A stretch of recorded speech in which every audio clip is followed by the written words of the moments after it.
മേനോൻ മുഖ്യമന്ത്രിക്ക് വേണ്ടി പാർട്ടിക്കുള്ളിൽ നിന്ന് തന്നെ ശബ്ദമുയർന്നപ്പോൾ അതിനെതിരെയുള്ള മാധ്യമ രക്ഷാപ്രവർത്തനം എങ്ങനെയെന്ന് നിങ്ങൾ കണ്ടിട്ടുണ്ടോ? ഇല്ലെങ്കിൽ വരൂ, ദേ കണ്ടോളൂ. മേനോൻ KSUക്കാരെ അപമാനിച്ചതിനെ തുടർന്ന് അതിനെതിരെ ശക്തമായ ഭാഷയിൽ കോൺഗ്രസ് വക്താവായിട്ടുള്ള ഡോക്ടർ ജിൻഡോ ജോൺ സോഷ്യൽ മീഡിയയിൽ എഴുതിയൊരു കുറിപ്പ് ഇപ്പോൾ ഏറെ ശ്രദ്ധിക്കപ്പെട്ടിട്ടുണ്ട്, മാധ്യമങ്ങളിൽ ചർച്ചയാണ്. വളരെ കൃത്യമായി മേനോൻ ചെയ്തുകൊണ്ടിരിക്കുന്ന പ്രവർത്തനങ്ങളെ അത് മാടമ്പിത്തരമാണെന്നും തറവാടിത്തരമാണെന്നും ഒപ്പം തന്നെ രാജാവിന്റെ മനോഭാവമാണെന്ന് കൃത്യമായി അടയാളപ്പെടുത്തുന്ന പോസ്റ്റ് പലയിടത്തും കൊള്ളേണ്ടടുത്ത് കൊണ്ടിട്ടുണ്ട്. അപ്പോൾ സ്വാഭാവികമായിട്ടും മേനോന് പാർട്ടിക്കകത്തു നിന്ന് തന്നെ ഇത്രയും രൂക്ഷ വിമർശനം ഉണ്ടാകുമ്പോൾ രക്ഷാപ്രവർത്തനം നടത്തേണ്ടത് ആരാണ്? PR പണിക്കാരായി നിയമിച്ചിരിക്കുന്ന മാധ്യമ പ്രവർത്തകരാണല്ലോ.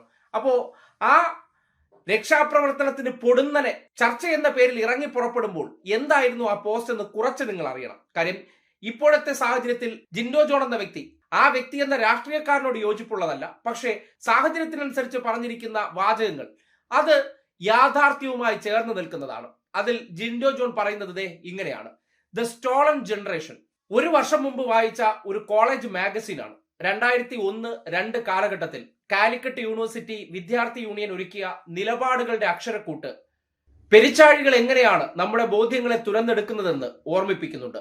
ആ 418 പേജുകൾ അക്കാദമിക രാഷ്ട്രീയ രംഗങ്ങൾ മുതൽ മനുഷ്യവിനിമയത്തിന്റെ സകലയിടത്തും പെരിച്ചാഴികളെ കാണാൻ കഴിയും. അവർ സാഹചര്യങ്ങളുടെ ആനുകൂല്യങ്ങൾ സമർത്ഥമായി ഉപയോഗിച്ച് മാനിപ്പുലേറ്റഡ് വിഗ്രഹവൽക്കരണത്തിലൂടെ അനുദിനം മുന്നേറും.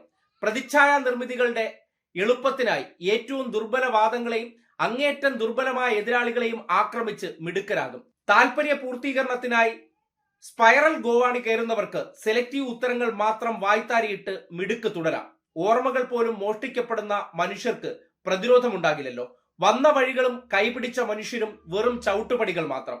ചെരുപ്പിലെ പൊടിയും അഴുക്കും തട്ടിക്കുടഞ്ഞ് കടന്നു പോകാനുള്ള താൽക്കാലിക ഇടങ്ങൾ മാത്രം. രാജപാതുകങ്ങൾക്ക് ചവിട്ടിക്കടന്നു പോകാൻ ശിരസ് കാണിക്കുകയാണ് വിധേയദാസന്റെ ആദ്യ കടമ എന്നർത്ഥം. പട്ടാഭിഷേകം കഴിഞ്ഞാൽ വാഗ്ദാനങ്ങൾ മറക്കുന്നത് രാജശീലങ്ങളാണല്ലോ. പറഞ്ഞതെല്ലാം മറക്കാനുള്ളത് മാത്രമാണെന്ന് സാരം. രാഷ്ട്രീയ അൽഷിമേഴ്സ് ബാധിക്കുന്നവർക്ക് പട്ടേലരുടെ സെന്റിന്റെ മണം വിളമ്പുന്ന തൊമ്മിമാർ കൂടി ഉണ്ടെങ്കിൽ ന്യായീകരിച്ച് കാലം പോക്കാം. ശ്രദ്ധിക്കുക, ആ സെന്റൻസ് വരെ വായിക്കുമ്പോൾ തന്നെ പലയിടത്തും കൊള്ളേണ്ടത് കൊണ്ടിട്ടുണ്ട്. ആ അവസാനത്തെ സെന്റൻസ്, ഞാൻ വായിച്ചു നിർത്തിയ അവസാനത്തെ സെന്റൻസ്, ഇങ്ങനെ ഈ പോസ്റ്റ് തുടർന്നു പോകുന്നുണ്ട്. അതിൽ ഒരു വാചകം തൊട്ട് നമുക്ക് ന്യായീകരണക്കാരിലേക്ക് കടക്കാം. ഇങ്ങനെയാണ് അതിലെ ഒരു വരി: രാഷ്ട്രീയ അൽഷിമേഴ്സ് ബാധിക്കുന്നവർക്ക് പട്ടേലരുടെ സെന്റിന്റെ മണം വിളമ്പുന്ന തൊമ്മിമാർ കൂടെ ഉണ്ടെങ്കിൽ ന്യായീകരിച്ച് കാലം പോക്കാം. അപ്പോ ന്യായീകരിച്ച് കാലം പോക്കുന്ന ഒരു തൊമ്മി ആരാണെന്ന് നമുക്ക് ആ മാധ്യമ ചർച്ചയിൽ നിന്ന് തുടങ്ങാം. ഒരു തൊമ്മി തന്നെ അത് വായിച്ച് ചോദ്യമായി ചോദിക്കുന്നത് നിങ്ങളൊന്ന് കണ്ടേ. ലേബി ഇപ്പോൾ ജിൻഡോയുടെ പോസ്റ്റാണ് ഏറ്റവും ഇപ്പോൾ വന്നിരിക്കുന്ന പ്രതികരണങ്ങൾ ഏറ്റവും രൂക്ഷമായത്, അല്ലെങ്കിൽ കടുത്ത പ്രതികരണങ്ങളായി വരുന്നത്. ഇന്നിപ്പോൾ മാധ്യമങ്ങൾക്ക് അല്ലെങ്കിൽ നമുക്ക് നൽകിയിരിക്കുന്ന ആ പ്രതികരണം പോലെയല്ല ഫേസ്ബുക്ക് പോസ്റ്റ്, അതിലും കടുത്തതാണ്. അതിലൊരു വാചകം ഇതാണ്: പട്ടാഭിഷേകം കഴിഞ്ഞാൽ വാഗ്ദാനങ്ങൾ മറക്കുന്നത് രാജശീലങ്ങൾ ആണല്ലോ, പറഞ്ഞതെല്ലാം മറക്കാനുള്ളത് മാത്രമാണെന്ന് സാരം. രാഷ്ട്രീയ അൽഷിമേഴ്സ് ബാധിക്കുന്നവർക്ക് പട്ടേലരുടെ സെന്റിന്റെ മണം വിളമ്പുന്ന തൊമ്മിമാർ കൂടെയുണ്ടെങ്കിൽ ന്യായീകരിച്ച് കാലം പോക്കാം. ഇത്ര കടുത്ത വാക്കുകൾ താരതമ്യേന പാർട്ടിയിൽ ജൂനിയറായ ഒരു നേതാവിന്റെ ഫേസ്ബുക്ക് പോസ്റ്റായി വരുമ്പോൾ നമുക്ക് ഈ മുഖ്യമന്ത്രി തെരഞ്ഞെടുപ്പ് ഘട്ടത്തിൽ വന്നിരിക്കുന്ന ആ പാർട്ടിയിലെ ഭിന്നിപ്പ്, അതിന്റെ തുടർച്ചയായി ഇതിനെ വായിക്കേണ്ടി വരുമോ ലേബി? പട്ടേലരുടെ ഒരു തൊമ്മിക്ക് ജിൻഡോ ജോണിന്റെ ഈ പോസ്റ്റ് കൊണ്ടപ്പോൾ പരുത്തിക്കാടിന്റെ രൂപത്തിൽ ആ തൊമ്മി ഈ വിഷയത്തെ വല്ലാതെ വിറളിപൂണ്ട് ഏറ്റെടുത്തുകൊണ്ടുള്ള രക്ഷാപ്രവർത്തനത്തിന് ഇറങ്ങിയതാണ്. ഒരു കാര്യം ശ്രദ്ധിക്കുക, രക്ഷാപ്രവർത്തനത്തിന് രണ്ടാമത്തെ ആളായി നിയോഗിച്ചിരിക്കുന്ന കൊച്ചിയിലെ റിപ്പോർട്ടറായിട്ടുള്ള ലേബി സജീന്ദ്രൻ, പേര് ലേബി സജീന്ദ്രൻ. ആരാണ് സജീന്ദ്രൻ?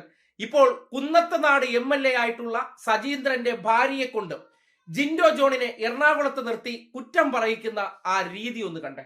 തീർച്ചയായും അത് വേണം. ജിൻഡോയുടെ കാര്യത്തിലേക്ക് വരികയാണെങ്കിൽ അതിൽ ഒരു രാഷ്ട്രീയവുമുണ്ട്. കാര്യം ജിൻഡോ ജോൺ മുൻ KSU നേതാവാണ്, എറണാകുളം ജില്ലാ KSUവിന്റെ മുൻ അധ്യക്ഷനാണ്. ആ സമയത്ത് വി.ഡി. സതീശനുമായി ഏറ്റവും അടുപ്പം പുലർത്തിയിരുന്ന അല്ലെങ്കിൽ വി.ഡി. സതീശന്റെ അനുയായിയായി എറണാകുളം ജില്ലയിൽ നിന്നിരുന്ന ആളാണ് ജിൻഡോ ജോൺ. ഇപ്പോൾ സമീപ സമയത്ത് മുഖ്യമന്ത്രിയുടെ പ്രസ്താവനകളോടൊക്കെ കൃത്യമായ വിയോജിപ്പുകളുമായി ജിൻഡോ രംഗത്തുമുണ്ട്. ഈ വിഷയത്തിൽ ഏറ്റവും ശക്തമായ ഭാഷയിൽ മുഖ്യമന്ത്രിയുടെ നിലപാടിനെതിരെ വിമർശിച്ചുകൊണ്ട് രംഗത്ത് വന്നിരിക്കുന്നത് ഇപ്പോൾ ജിൻഡോ ജോൺ തന്നെയാണ്. ജിൻഡോയുടെ ഫേസ്ബുക്ക് പോസ്റ്റിൽ സ്മൃതി സൂചിപ്പിച്ചതുപോലെ ഓരോ വാക്കും വളരെ സൂക്ഷ്മമായി നോക്കിയിട്ടുണ്ടെങ്കിൽ വളരെ ശക്തമായ വിമർശനങ്ങൾ തന്നെയാണ്. അതിൽ സ്മൃതി സൂചിപ്പിച്ചതുപോലെ താരതമ്യേന ജൂനിയർ എന്ന് ഇക്കാര്യത്തിൽ പറയുമ്പോഴും ഓർക്കേണ്ടതുണ്ട്. കോൺഗ്രസ് ഒരു ജനാധിപത്യ പാർട്ടിയാണ്. കോൺഗ്രസിൽ പറയുന്നത് പോലെ ഇപ്പോൾ ചാനൽ ചർച്ചകളിൽ ജിൻഡോ ജോൺ ഒരു മുഖമാണ്. അത് മാത്രമല്ല ജിൻഡോ കൃത്യമായ അഭിപ്രായങ്ങൾ സമൂഹ മാധ്യമങ്ങളിലൂടെ പറയുന്ന ആളുമാണ്. എങ്ങനെയാണ് മേനോൻ രക്ഷാപ്രവർത്തനം വരുന്ന വഴികളെന്ന് ചാനലുകൾക്കകത്ത് തന്നെ പെയ്ഡ് പ്രൊമോഷന് വേണ്ടി ഇരുത്തിയിരിക്കുന്ന തൊമ്മിമാരുണ്ട്. പട്ടേലരുടെ സെന്റിന്റെ മണം ആസ്വദിച്ച് എന്ത് വൃത്തികേട് ചെയ്താലും ന്യായീകരിക്കാനിരിക്കുന്ന നമ്മുടെ ചാനൽ തൊമ്മിമാരിൽ രണ്ടുപേരെയാണ് നിങ്ങൾ കണ്ടത്. ഇങ്ങനെ രക്ഷാപ്രവർത്തനത്തിലൂടെ വസ്തുത പറയുന്നവരെ കുറ്റക്കാരാക്കിക്കൊണ്ട് ഈ തൊമ്മിമാർ പട്ടേലരുടെ സെന്റിന്റെ മണം നല്ല രീതിയിൽ ആസ്വദിക്കുന്നുണ്ട്. അത് ജിൻഡോ ജോൺ വളരെ കൃത്യമായി പറഞ്ഞു വെച്ചു.